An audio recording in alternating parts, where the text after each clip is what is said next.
ఇదంతా కూడా climate change వల్ల వస్తున్నటువంటి పర్యవసనాలు.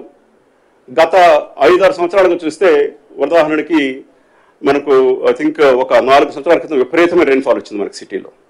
సిటీ ఆల్మోస్ట్ మునిగిపోయింది, అంతా ఇబ్బందులు పడ్డాము, తిరిగాము, అంతా చేశాము. కానీ ఇంత 9.1 సెంటీమీటర్స్ రావడం అనేది ఫ్రీక్వెంట్గా జరుగుతూ ఉంది. తెలంగాణలో మనకు పెద్ద వర్షాలు పడేటివి కాదు. గత 5-6 సంవత్సరాలకు చూస్తే మీరు విపరీతమైన వర్షాలు ఫ్రీక్వెన్సీ పడుతూ ఉంది. సో దీంతో మనం ఏం చేయాలి?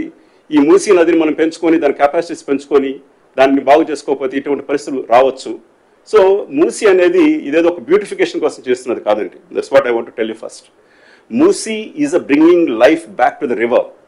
ఒకప్పుడు నేను వరల్డ్ బ్యాంక్లో వచ్చినప్పుడు ఒక ప్రజెంటేషన్ ఇచ్చాను,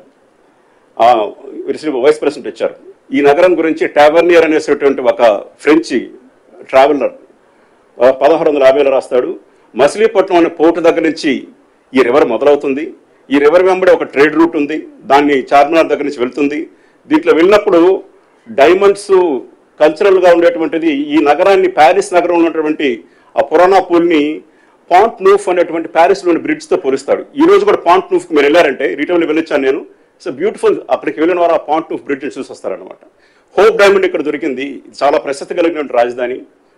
ఆర్లియాన్స్ అనేటువంటి నగరంతో పోలిస్తూ తీసుకొచ్చారు. మేము అవంతా చూపెడుతున్నాం బేసికల్గా. సో అటువంటి గ్లోరీ ఇప్పుడు ఎక్కడుంది మనకు? ఒక అవుట్ రింగ్ రోడ్ వచ్చిన తర్వాత అది ఒక పెద్ద గ్రోత్ ఇంజిన్ తయారయ్యి హైదరాబాద్కి అది ఒక ప్రశస్తమైనటువంటి డెవలప్మెంట్ తీసుకొచ్చింది. నైట్ అండ్ ఫ్రాంక్ అనేటువంటి ఇండియా ఫారిన్ ఫార్మ్ అది ఇండియాలో ఉంది. వాళ్ళు ఏమంటారంటే, as on today Hyderabad is $80 billion economy.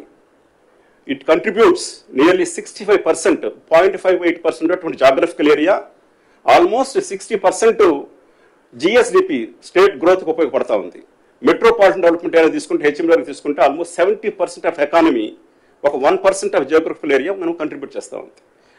అదంతా కూడా అవుట్ రింగ్ రోడ్ అనేటువంటి ఒక ప్రాజెక్ట్ రావడం వల్ల, రాజీవ్ గాంధీ ఇంటర్నేషనల్ పోర్ట్ రావడం వల్ల కొంత జరిగినటువంటి అభివృద్ధి ఇది.